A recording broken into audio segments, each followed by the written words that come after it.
Hello বন্ধুরা, welcome and welcome back to my YouTube channel. তো চলো আজকে হচ্ছে মাংসের রেসিপি তোমাদের শেয়ার করব।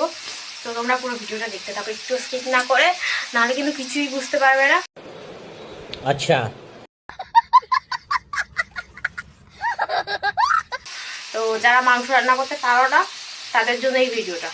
তো বন্ধুরা দেখতে পাচ্ছ এখানে আলু এইভাবে ছোটো ছোটো পিস করে কেটে নিই। তোমরা যেভাবে পিস করে কাটতে পারো এভাবে আগে ভেজে নিয়ে আলুগুলোকে তুলে নিতে হবে।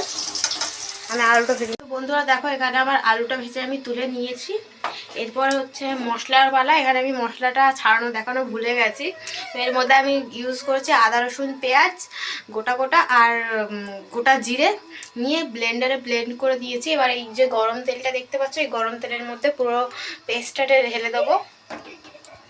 দেখো বন্ধুরা, গরম তেলের মধ্যে যে পেস্টটা বানিয়ে রেখেছিলাম আগে থেকে ওটা দেবো। মশলাটা দিয়ে হালকা করে এই তেলের মধ্যে ভালো করে ভেজে নিতে হবে।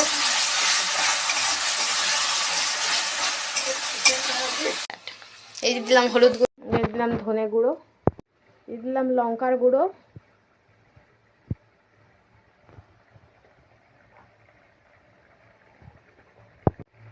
স্বাদ মতো নুন। সব মশলা দিয়ে এভাবে ভালো করে জিনিসটাকে কষিয়ে দিতে হবে। দেখো বন্ধুরা, মাংসটাকে ভালো করে কেটে কুটে ধুয়ে রেডি করা হয়ে গেছে। তো বন্ধুরা আমার এখানে মশলা কষানো হয়ে গেছে। এবার আমি মাংসটা ওর মধ্যে দিয়ে দেবো। দেওয়া হয়ে গেছে। এইভাবে ভালো করে কষাতে হবে।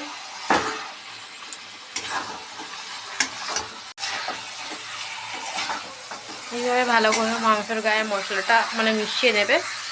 এই ভাজা আলুগুলো আগে থেকে যে ভেজে রেখেছিলাম আলুগুলো, ওগুলো দিয়ে দিতে হবে। আলু দিয়ে ভালো করে নাড়াচাড়া করে নিয়ে হালকা একটু জল দিয়েছি। এখানে আমি জল দেওয়াটা শ্যুট করা হয়নি, তো হালকা এভাবে নাড়াচাড়া করে মাংসটাকে সেদ্ধ হওয়ার জন্য ঢাকা দিয়ে দিতে হবে।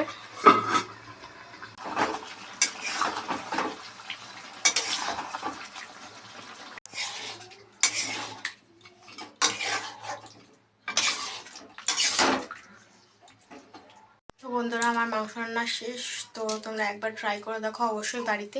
তোমাদের কেমন লেগেছে অবশ্যই কমেন্ট করে জানাও। আর টাটা বাইস।